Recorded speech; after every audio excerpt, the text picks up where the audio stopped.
da Democracia de hoje debate a extrema-direita, o bolsonarismo e a performance fascista, com um professor de História da Universidade Federal da Bahia, tanto do seu departamento de História como do seu programa de pós-graduação, Carlos Zacarias de Sena Júnior, que acaba de lançar um livro intitulado Onde Nascem os Monstros, pela Quarteto Editora de Salvador. Carlos, é um prazer recebê-lo mais uma vez no Trilhas da Democracia, esse nosso espaço de debate e defesa da democracia e dos direitos humanos. Seja muito bem-vindo. Muito obrigado, Marco. É um prazer sempre conversar com você e estar com os amigos aqui do Trilhas da Democracia. Carlos, a eleição de Bolsonaro significa realmente o fim da nova república e do presidencialismo de coalizão?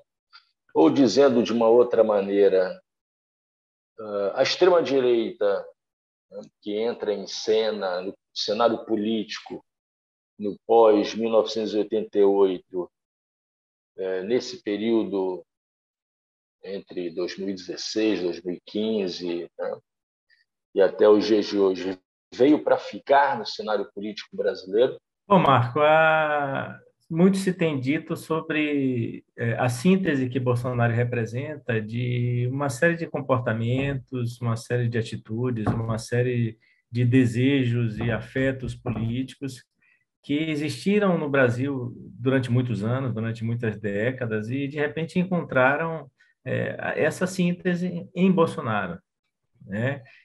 Ligar a coisa, esse comportamento que a gente vem atribuindo ao bolsonarismo, né, que vem chamando agora de bolsonarismo, um comportamento é, de ressentimento, um comportamento que incorpora tantas frustrações, um comportamento que é incapaz de assumir, de lidar com a diferença, com a democracia, com setores populares que estiveram historicamente excluídos. Esse comportamento sempre existiu na realidade brasileira e é o que muitos dizem, e eu tendo a concordar, esse comportamento encontrou agora o nome, né? O bolsonarismo encontrou a síntese, que é Bolsonaro, e esse encontro com essa síntese terminou ensejando o nome de bolsonarismo.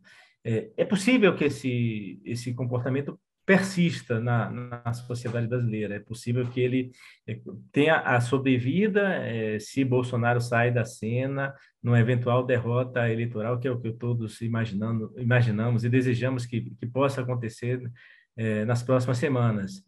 É possível que esse comportamento persista, mas como esse comportamento já existia antes e não representava um risco político na dimensão que a gente assiste hoje, ou seja, a extrema-direita, ela não existia nessa forma, ela não governava o país, ela no máximo era um incômodo que nós sabíamos que existia e assumíamos que ela permanecesse aí, às vezes até setores da esquerda que governaram o Brasil compunham com segmentos próximos da extrema-direita, nisso, né, que o Sérgio Abrantes chamou de presidencialismo de coalizão. Então, esse fenômeno pode persistir, pode continuar existindo, mas eu não diria que a tendência desse setor, que nós chamamos de bolsonarismo, seja continuar influindo na vida brasileira.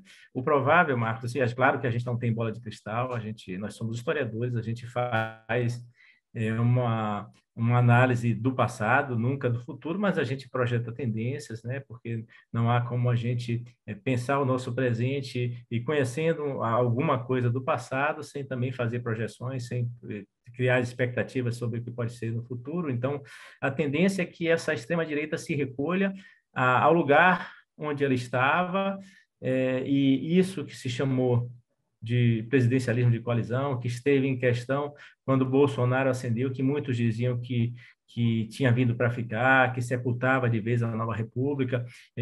Parece que não é isso que vai acontecer, já que as chances de Lula vencer a eleição, de Lula vir a governar, em bases parecidas, aproximadas do que foram seus dois governos e o primeiro governo Dilma, né, e a metade do segundo governo, já que ela foi golpeada, volte a acontecer no Brasil, e essa extrema-direita pode vir a ocupar o lugar que ela sempre ocupou, como franjas da vida política brasileira, com pouca capacidade de influir na nossa política, né? Isso é uma possibilidade, né? Digamos uma possibilidade otimista, né? Numa perspectiva menos otimista ou pessimista, o bolsonarismo teria condição de se reaglutinar e voltar a disputar as eleições com chances de vitória, eventualmente em 2026, ou com o próprio Bolsonaro, ou com um de seus filhos, ou com qualquer pessoa que tenha surgido, né, no meio desse fenômeno aí que surgiu na política brasileira em torno do ódio ao PT.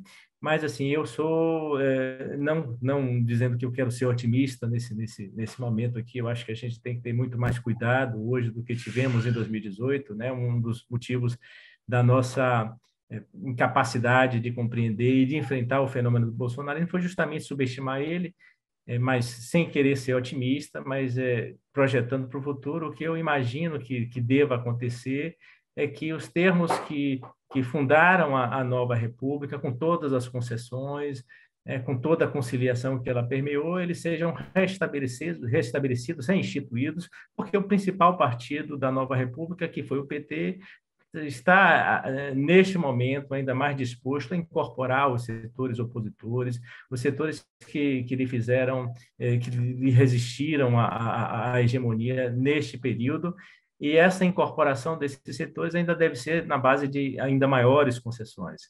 Então, a gente deve imaginar que o bolsonarismo em sobrevivendo, a extrema-direita em sobrevivendo, não deve ter a expressão política que teve. Isso, repito, numa perspectiva mais otimista do que pessimista, e fazendo a projeção das tendências como elas se colocam hoje. Cogitando essa possibilidade da derrota de Jair Bolsonaro e da extrema-direita nas eleições de 2 de outubro, 29 de outubro, quer dizer, primeiro ou no segundo turno, e o retorno do ex-presidente Lula à presidência da República, você não vê como uma possibilidade também que não apenas o fascismo político, né, a extrema-direita, deixe de ser uma força política importante, né, seja uma força residual, presente, mas residual, mas que, ao mesmo tempo, ela reflua para a sociedade, dando mais uma volta no parafuso do fascismo social, dizendo de uma outra maneira, quer dizer, que as práticas genocidas em relação principalmente à população jovem, negra, de periferias, a violência policial, a violência das milícias, elas retornem durante um eventual governo Lula com força redobrada, porque redobraria também toda a frustração desse segmento na política que não conseguiu reeleger o seu presidente da República? Bom, essa é uma possibilidade no quadro daquilo que eu estou chamando de menos otimista, né, e de pessimista. E isso significaria exatamente a persistência da extrema-direita com influência, né, se não uma influência diretamente política, né, mas se essa influência se encontra no plano social, se essa influência prossegue, se fortalece, se intensifica, se acirra, para além da existência de Bolsonaro, o provável é que, em algum momento, essas forças da extrema-direita se articulem e venham disputar a eleição com grandes chances. Eu acho esse cenário possível, mas improvável. Por que eu acho isso, Marco? Veja, a nossa Constituição fez 30 anos em 2018. E quando fez 30 anos em 2018, já existiam 107 emendas aprovadas à nossa Constituição. Nessa altura, são quase 140 emendas aprovadas à nossa Constituição, num processo de permanente desconstitucionalização do país. Você veja que a principal emissora de televisão está fazendo uma série de reportagens no seu principal jornal sobre a Constituição brasileira. Podia ter feito isso em 2018, né? Mas está fazendo agora em 2022. É muito importante que essa série de reportagens exista, né, o reconhecimento que a Constituição ela tem ganhos substanciais para a democracia brasileira. Contudo, nós todos sabemos o papel que essa emissora jogou nesse processo de desconstitucionalização do Brasil. Ou seja, não há uma emenda mais substancial que reformou aquilo que saiu da Assembleia Constituinte eleita em 86 e que em 87 trabalhou para fazer a Constituição de 88 e que não tenha tido a mão pesada dos setores das classes dominantes e empresariais que hegemonizam a mídia no país e que, através dessa hegemonia, conseguiram reverter muito das conquistas absolutamente moderadas que estavam escritas lá em 1988. Então, houve uma série de reformas nesse processo de desconstitucionalização que afirmaram a característica principal da nova república. Nessa altura, o que nós temos é que, pela própria série de reportagens que está nessa emissora, né, em defesa da Constituição, uma disposição de setores da classe dominante que assinaram as cartas pela democracia, aquelas que há algumas semanas também levaram pessoas às ruas, uma carta que teve mais de 1 milhão de pessoas. Esses setores eles estão muito empenhados em restituir a ordem existente, ainda que essa ordem reinstituída ela admita um elemento estranho. Né? Qual é esse elemento estranho? O elemento estranho é o PT. Né? Por mais que o PT seja a principal expressão da nova república, nós sabemos a dificuldade que as classes dominantes tiveram para assumir o PT.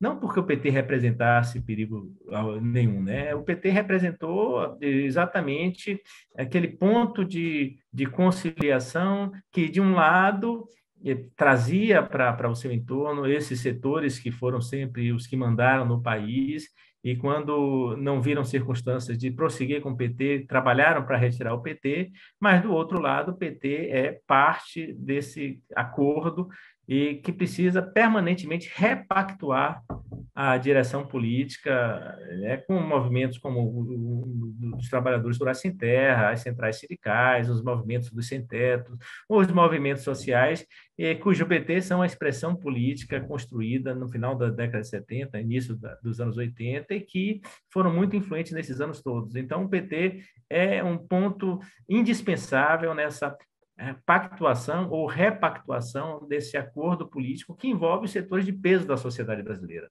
Então, nesse sentido, o que me parece provável é que a reentrada em cena desses setores, né, e agora assumindo que o PT é um mal necessário na direção do Brasil, ele deve remeter de novo para as franjas da democracia, né, para essa influência residual, esses setores do fascismo que podem continuar influindo do ponto de vista da sua negação da existência do outro, né, da sua violência intrínseca e, entretanto, não devem ter influência política que se imagina.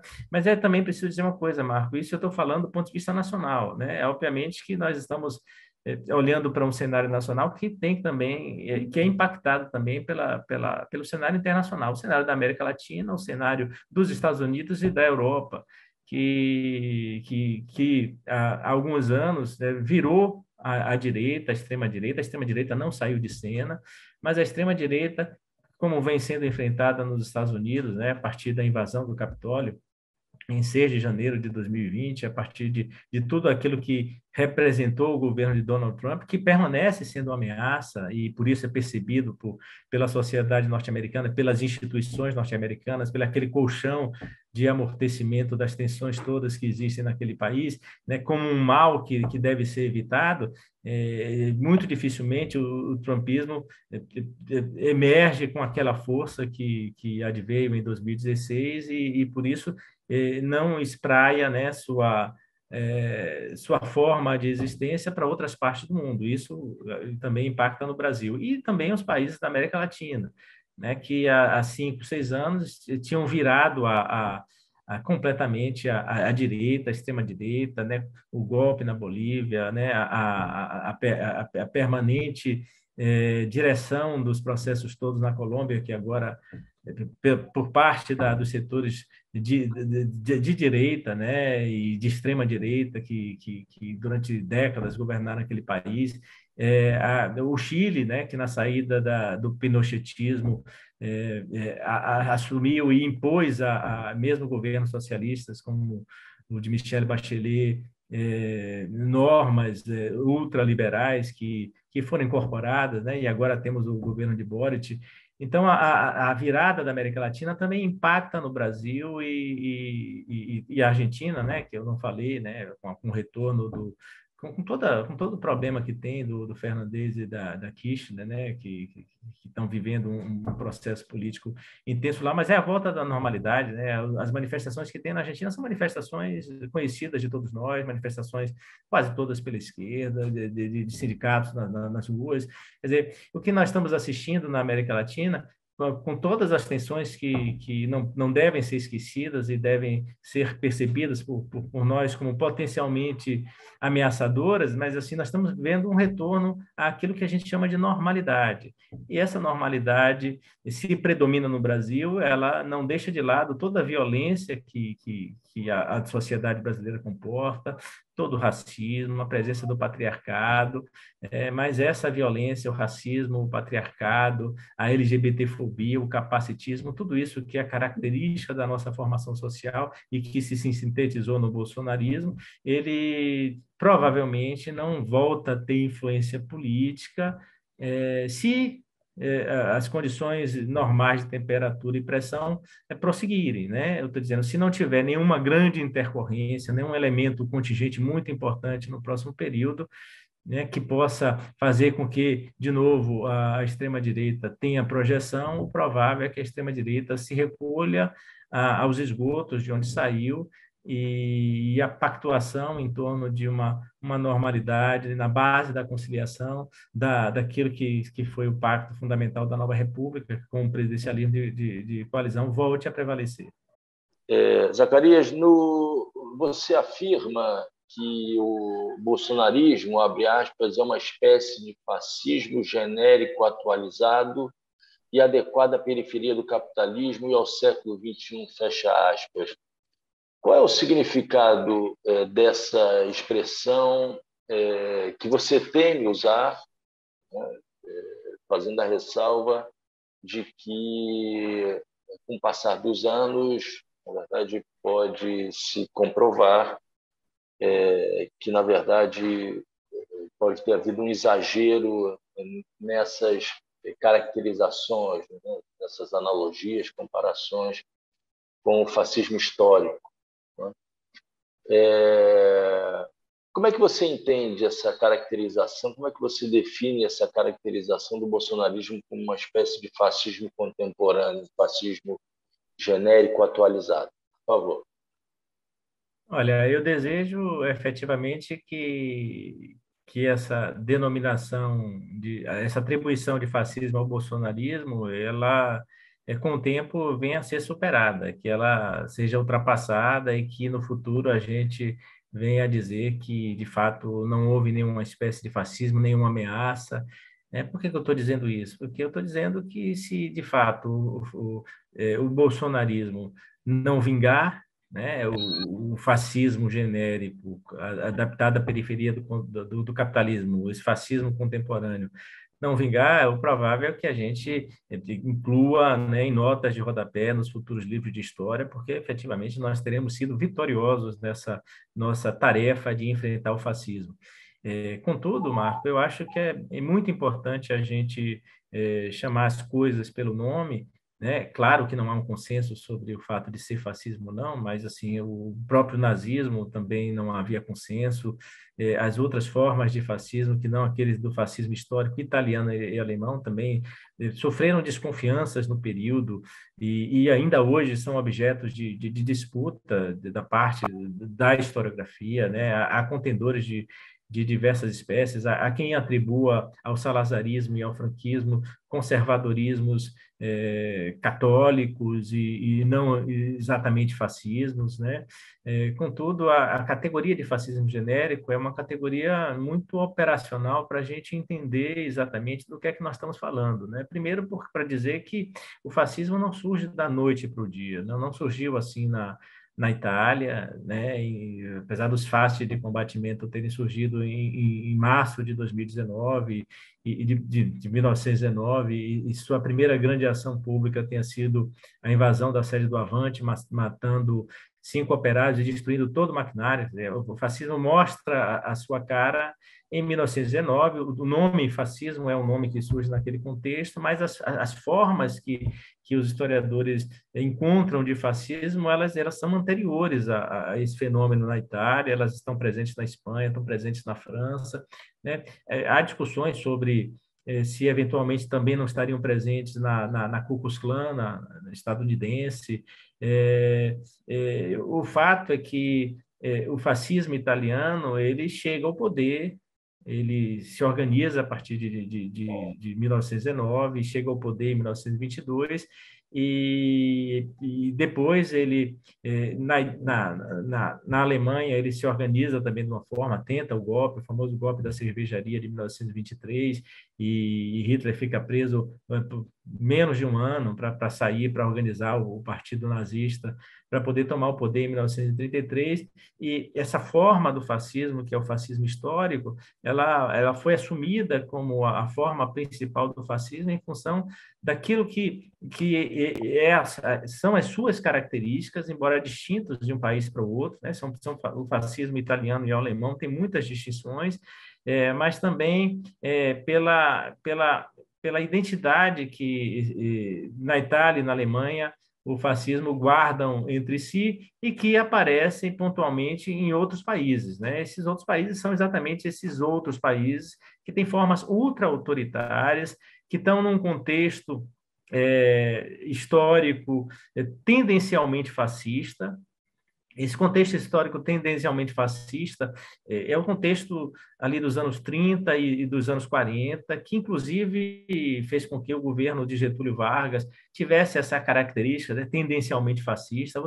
A gente vai encontrar no governo de Vargas, né, no Estado Novo, quando há o golpe do Estado Novo em novembro de 37, toda a disposição de implantar no Brasil um regime muito parecido com o da Itália. Essa disposição efetivamente não vinga. Mas a gente vai ver uma tentativa de Vargas a organizar as mulheres, como havia a organização de mulheres na Itália e na Alemanha, né? A organizar a juventude, né? A UNIA de 1937, e Vargas tenta criar uma entidade estudantil que seja ligada a ele. O fato de Getúlio Vargas malograr nessa sua tentativa não diz da sua falta de disposição, da sua tendência fascista, né? E também não diz daquilo que se configurou no Estado Novo, especialmente até 1942, quando o governo define, pela aliança com o Ocidente, com os chamados aliados, né, os Estados Unidos, a Inglaterra e a União Soviética, em oposição ao eixo, né, que organiza a Itália, a Alemanha e o Japão. Então, até 42, o governo de Getúlio Vargas é um governo profundamente anticomunista, com toda a disposição de se inserir nessa chamada nova ordem mundial. E idem para o salazarismo, né, que é também chamado de Estado Novo. O fascismo português é o Estado Novo que vai até 1974, né? O fascismo português e o espanhol, eles sobrevivem à Segunda Guerra Mundial.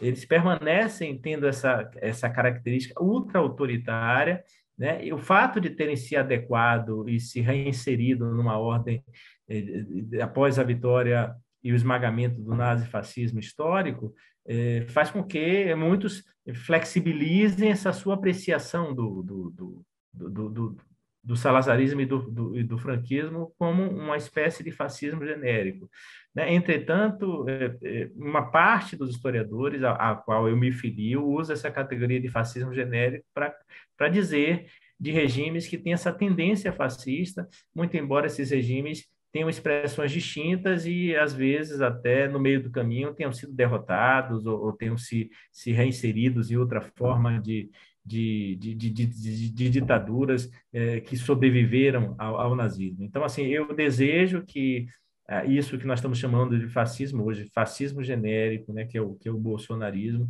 ele, de fato, não sobreviva, mas a gente tem que lembrar que a nossa tarefa de interpretar o fenômeno no curso do acontecimento, que é um desafio de historiadores que fazem a história do tempo presente, é uma tarefa que também está sujeita a novas apreciações. E, para o nosso bem, uma apreciação que coloque no lugar aquilo que nós estamos chamando hoje de fascismo, dizendo assim, não houve fascismo, é uma apreciação que no futuro vai dizer que nós efetivamente derrotamos o bolsonarismo e o bolsonarismo não se consumou, não sobreviveu. Né? Mas, assim, nós não podemos ignorar que a disposição do bolsonarismo é criar todos os mecanismos que estão presentes, né? Se não no fascismo histórico, nos fascismos genéricos. O Bolsonaro tentou criar um partido para si, aciona dispositivos milicianos que lhe dão apoio, entabulam o discurso de ódio ao outro, tem um veio profundamente autoritário, lida com teorias da conspiração e com discursos em torno do pânico moral. Quer dizer, há uma série de características que estão presentes no fascismo histórico e em alguns fascismos genéricos que se registram no Brasil e se aprofundam e podem dar numa ditadura que nós não queremos que aconteça e lutamos para que isso não aconteça. Isso configuraria efetivamente aquilo que nós estamos chamando de fascismo genérico e numa circunstância que isso seja derrotado, os historiadores podem no futuro dizer, olha, realmente não houve fascismo, quem chamou isso de fascismo lá atrás estava errado, né? E aí eu vou ficar feliz porque efetivamente o nosso trabalho de vencer o Bolsonaro e de derrotar o bolsonarismo vai ter sido bem sucedido. Zacarias, e como você definiria experiências de corte fascista como o movimento de Marine Le Pen na França e de Giorgia Meloni na Itália? Seriam modalidades de fascismo genérico, só que não na periferia do mundo capitalista, mas no coração do capitalismo central? Olha, diferentemente do fascismo da periferia, o fascismo francês, a Marine Le Pen e o seu pai, o Jean-Marie Le Pen, eles são expressão do fascismo reivindicada durante o século XX todo. Eu estou falando diferente porque as expressões que sobreviveram do fascismo aqui no Brasil, né, do fascismo dos anos 30 e 40, o que era o fascismo nos anos 30 e 40? Né? Bom, chamando de fascismo genérico, o Estado Novo, que existiu por pouco tempo e depois se redimensionou numa outra experiência, que foi a experiência do varguismo nos anos 50. Mas o integralismo no Brasil, ele sobreviveu, existiu, inclusive apoia Bolsonaro, né? Nós temos grupos neonazistas, há uma série de organizações ultra-radicais de direita, com vínculos muito estreitos com o nazismo e o fascismo, e esses grupos, eles não projetaram a direção política do processo. Então, o que acontece no Brasil é que grupos que vieram de fora, a partir de uma radicalização das direitas, de um lado, e a emergência de um personagem que estava na vida política brasileira por 30 anos, né, 28 deles no Congresso Nacional, fazendo tudo o que ele fez e que a gente volta e meia assiste, né, sem ser afastado por isso, né, diante de todos os absurdos. O Bolsonaro estava aí, era uma figura absolutamente desimportante, e o fascismo brasileiro tem, e de outros países também periféricos, ele tem essa característica. Não são não é fruto do fascismo residual que sobreviveu, que se fortaleceu na forma dos partidos que já existiam. Na França, o que acontece é exatamente isso. A Front National, né, de Marine Le Pen, é o fascismo que sobrevive, né, às experiências fascistas dos anos 40 e 50. E o que acontece é que vem tendo cada vez mais votos. Não há um elemento novo nesses países. Na Itália, sim, há elementos novos, né? Primeiro, o Movimento Cinco Estrelas, né? O Pepe Grillo, né? E outras figuras que emergiram aí no lastro da Operação Mãos Limpas, na destruição da política, e que se ligam com o fascismo residual, esse que sobreviveu à debacle, à derrota de Mussolini. Mas a conjugação, né, na Itália, ela se distingue, né, a conjugação da tradição com a novidade, né, na Itália, ela se distingue da tradição francesa, né? Não há novidade no fascismo francês, pelo menos não nesse momento, porque a Marine Le Pen é filha dessa tradição do fascismo que sobreviveu ao século XX, né?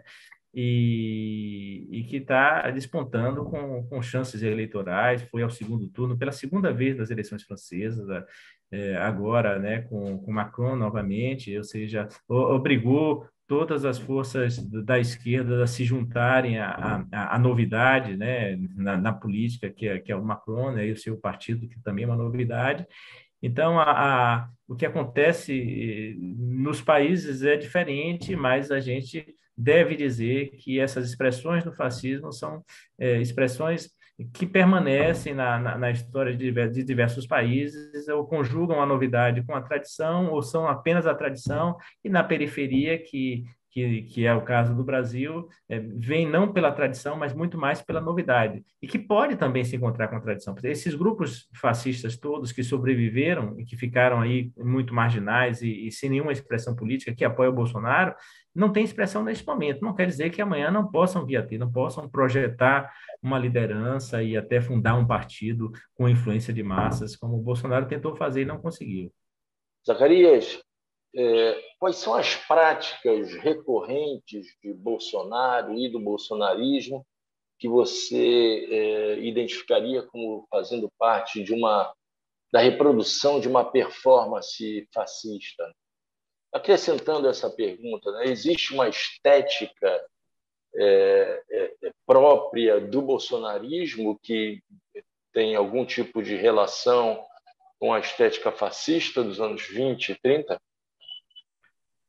Sem dúvida, né? Eu acho que uma das coisas mais evidentes do bolsonarismo que imediatamente nos remetem ao fascismo histórico é a sua característica performática, né? Primeiro, as palavras que ele entabula, né? Que ele utiliza, né? O Deus, Pátria e Família era a palavra de ordem dos integralistas no Brasil. Ele diz isso sem nenhum pudor, sem nenhuma disfarçatez, sem nenhum medo de dizer a que veio, né? Volta e meia o bolsonarismo, ou o próprio Bolsonaro, ou personagens ligados ao bolsonarismo, desenvolvem uma performance fascista, e é tanto que isso acontece, que aconteceu nesses 4 anos, que a gente chega a esquecer, né? Como é que nós vamos esquecer? Nós somos historiadores, né? Que a sociedade às vezes esqueça, tudo bem, mas o nosso papel é estar sempre lembrando, né? Não vamos esquecer Roberto Alvim, que em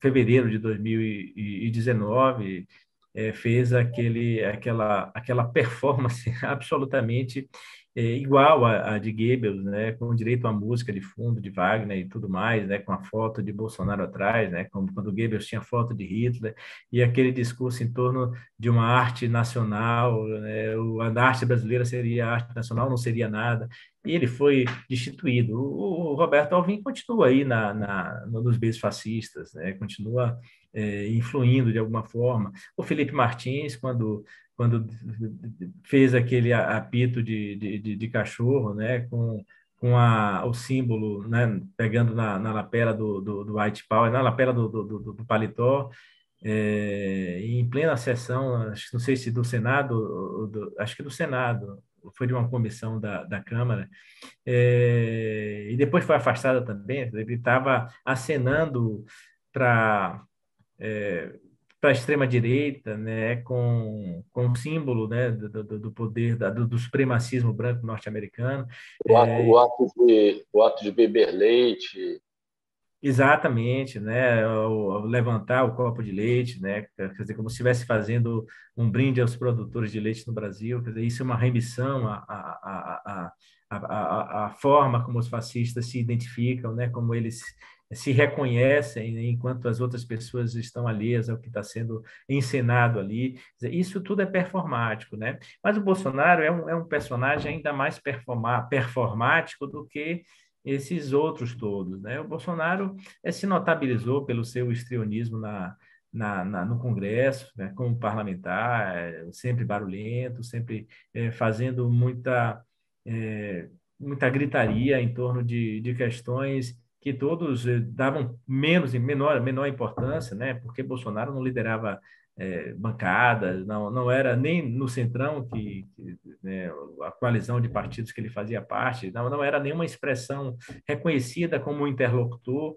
é uma figura sem nenhuma expressão, sem nenhuma importância, mas volta e meia aparecia fazendo seus discursos, sempre exaltando a violência, exaltando a milícia, exaltando a segurança pública, as forças de segurança pública, especialmente as que estavam fora de controle, e essencialmente exaltando o golpe civil-militar de 1964, porque não há uma sessão do Congresso que Bolsonaro, em torno da semana do golpe, de 31 de março de 64, que Bolsonaro não faça um discurso celebrando o golpe, celebrando os principais ditadores, os generais que governaram o país e muitos dos torturadores. O grande ato dessa performance fascista é que, de algum modo, inflexiona o Brasil para essa direção da extrema-direita e da ascensão do bolsonarismo é quando, no dia 16 de abril de 2016, ou 17 de abril de 2016, o Bolsonaro discursa em favor do impeachment de Dilma Rousseff e homenageia o Carlos Alberto Brilhante Ustra, né? O que nós vimos de lá para cá, Marco, é a absoluta performance fascista, né? O que eu chamo de performance fascista? O que vai acontecer no 7 de setembro é uma performance fascista. Bolsonaro vai sobrevoar a manifestação, vai chegar no Rio de Janeiro, sobrevoar as manifestações, que já se sabe hoje que vai envolver um arsenal poderosíssimo do Exército, não por conta do bicentenário da independência do Brasil, que devia ser comemorado por todos. Eu digo devia porque a gente perdeu a oportunidade de comemorar os 200 anos da independência, refletindo sobre o significado de estar num país que guarda muito da sua dependência política e econômica para as potências centrais do capitalismo. A gente não reflete nada sobre isso, então a gente não discute nada sobre isso, porque o evento da independência foi completamente capturado por Bolsonaro e pelos militares. Então, Bolsonaro deve sobrevoar, né, esses desfiles militares no Rio de Janeiro, possivelmente deve fazer discurso nesses desfiles, em que vão estar lá confundidos as forças do Estado brasileiro, as forças armadas, que são forças do Estado, com as forças do governo, dos seus apoiadores, que uns vão estar com a camisa verde e amarela, outros vão estar trajados de militares, porque essas roupas se vendem em qualquer lugar. Então, o Bolsonaro deve fazer discursos performáticos, né, exaltando essa disposição da violência do fascismo, como vem fazendo em cada situação em que ele lidera as motocicletas. As motocicletas são uma característica também dessa performance fascista. Mussolini fazia muitos passeios de motocicleta. Mussolini era um obcecado pela velocidade, pelas máquinas, né, velozes. O Hitler era obcecado pelos automóveis, né? O Bolsonaro é obcecado pelas motocicletas e pela horda de milicianos que lhe seguem nas chamadas motocicletas pelo Brasil. Então, essa é uma outra característica dessa performática de Bolsonaro, né? E eu também reputo essa performance, o andar de jet ski, o ser exaltado na praia, como ele fez na Praia Grande, quando um grupo de bolsonaristas, né, celebraram a sua presença. Esse episódio está descrito no livro, tem um texto exatamente sobre essa performance na Praia Grande. Então, o bolsonarismo se caracteriza por essa expressão de grandiloquência diante das massas que são acessadas pelo fascismo, que é a extrema-direita com influência de massas. A outra extrema-direita que nós tivemos no Brasil foi a extrema-direita militar, que agora uma parte, né, dos militares estão em processo de fascistização.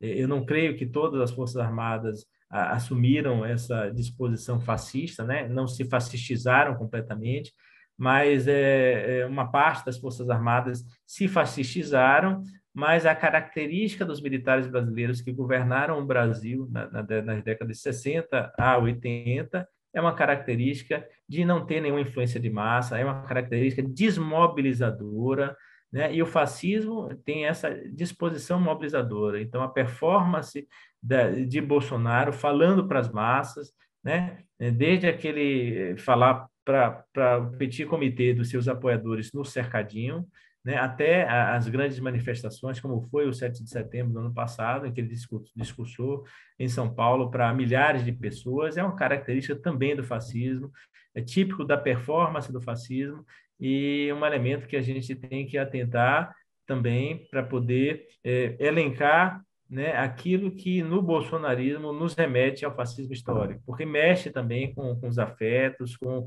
o rancor, com o ressentimento, com a frustração, com a investidura imensa do ódio dessas pessoas que vão às ruas e vão gritar contra os opositores, contra a esquerda, contra o PT, contra o ex-presidiário, como ele chama Lula, né? Então, a gente tem que estar muito atento a isso, o que acontece, porque isso efetivamente configura uma performance fascista potencialmente muito perigosa.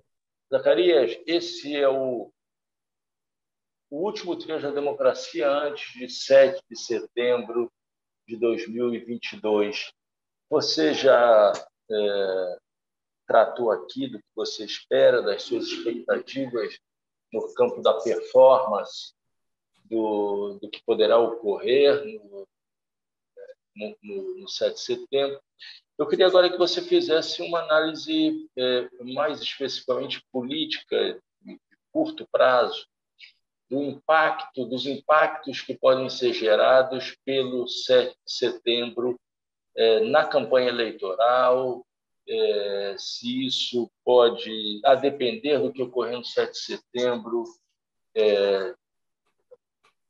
se poderá haver digamos, uma ultrapassagem dos limites aceitáveis pelo eleitorado ainda indeciso, que são muitos poucos, pelo eleitorado que ainda permanece votando Ciro Gomes, Simone Tebet, né? Se o tiro não pode sair pela culatra. Olha, os limites aceitáveis daquilo que era possível fazer já foram todos ultrapassados.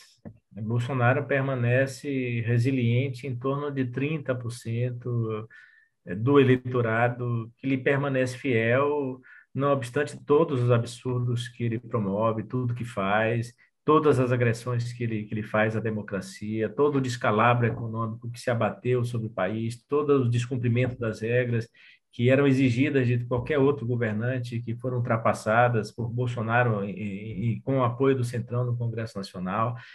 Todos os limites já foram ultrapassados. Não há nada mais que possa ser ultrapassado. Não há nenhum limite a ser ultrapassado, né? Durante esses, não pelo há, menos, não há.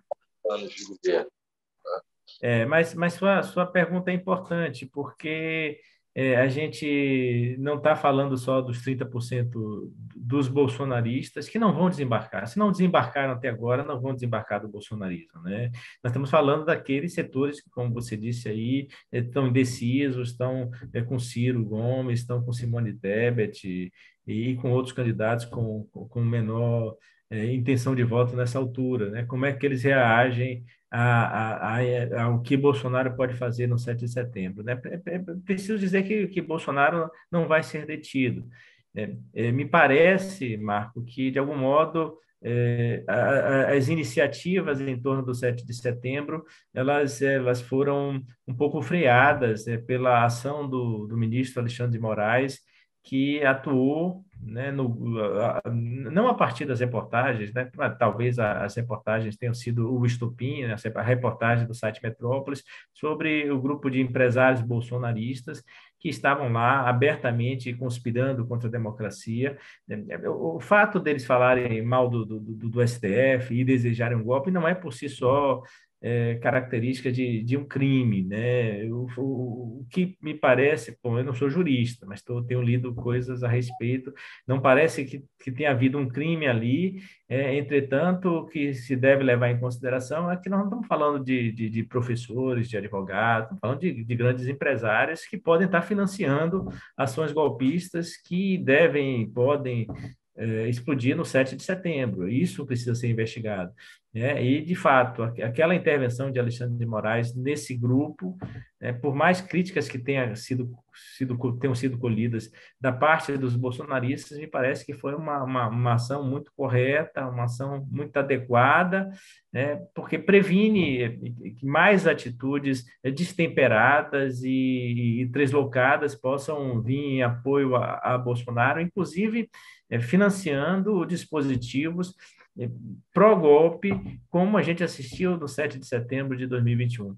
Não há ninguém que diga que o 7 de setembro de 2021 não tenha sido uma tentativa de golpe. Está claro que foi uma tentativa de golpe, que Bolsonaro testou os limites da democracia brasileira e das instituições até onde pôde. Havia uma expectativa ali da parte parece aloprado, né? Porque o que passa a história são aqueles caminhoneiros que depois viralizaram nas redes sociais, chorando, dizendo que tinha sido decretado o estado de sítio, né? E o que passa a história é isso, que parece engraçado, mas não há nada engraçado quando há uma expectativa de milhares de pessoas que vão para a rua na decretação de um estado de sítio da parte do presidente da República. E se esse estado de sítio não foi decretado, é porque Bolsonaro e os bolsonaristas, as pessoas próximas, inclusive no Congresso, não viram circunstâncias de decretação de um estado de sítio e o que seria efetivamente o desfecho, o caminho, né, mais encurtado para o golpe.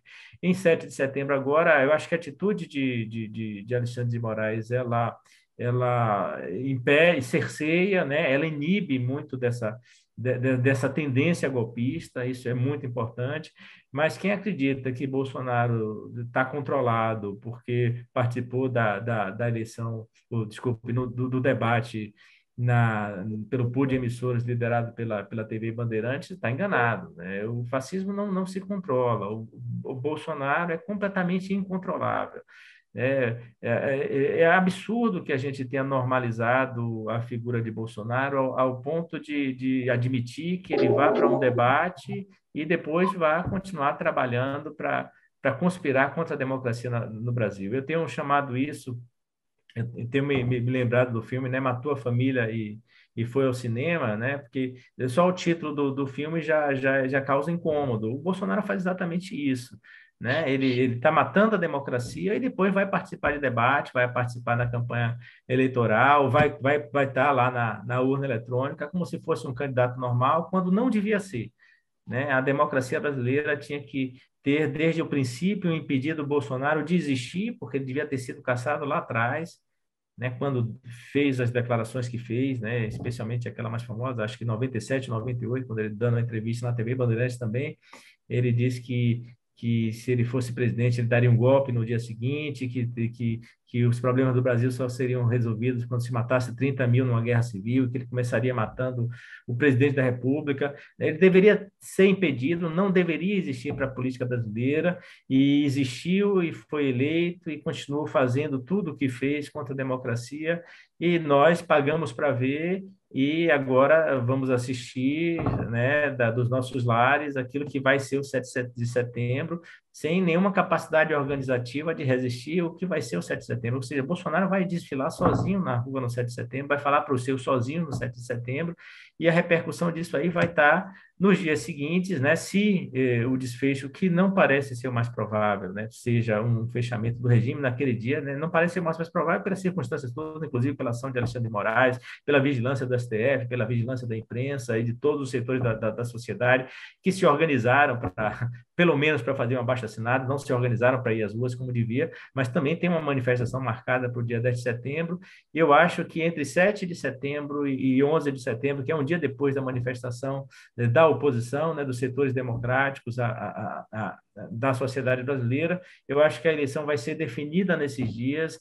Eu tenho a impressão de que o que as pesquisas vierem a dizer nos dias 11, 12, 13 é efetivamente o que vai aparecer nas urnas. Claro que a eleição só termina quando o último voto é depositado nas urnas e quando o último voto é apurado, mas o provável é que aquilo que se configura, né, como as forças contendoras eleitorais que existem no Brasil, com essa presença incômoda do fascismo, que não devia ser normalizado, eu repito, elas vão estar definitivamente estabelecidas em meados do mês de setembro e dali por diante a gente caminhar para fechar esse ciclo com esperança renovada que esse ciclo seja fechado com a derrota de Bolsonaro e a preparação das condições para a derrota do bolsonarismo de uma vez por todas. Ou seja, na reta final das eleições, toda semana, todo dia é decisivo, né? Mas essa semana que se inicia exatamente amanhã, ela é mais decisiva do que as outras, porque tem diante de si dois grandes atos, o ato do 7 de setembro e o ato do dia 10 de setembro das oposições. Carlos Zacarias de Sena Júnior, historiador, professor da Universidade Federal da Bahia, que acaba de lançar pela editora Quarteto, Onde Nascem os Monstros, Extrema-Direita, Bolsonarismo e Performance Fascista. Muito obrigado, Zacarias, por mais essa entrevista aqui no Trilhas da Democracia. Mais uma vez foi um prazer ouvi-lo nesse nosso espaço de defesa, luta pela democracia e direitos humanos. E na próxima semana, o entrevistado será o sociólogo Eli Sader, a fim de fazer uma avaliação exatamente desses dois acontecimentos, as manifestações bolsonaristas do dia 7 e também da oposição no dia 10. Até lá.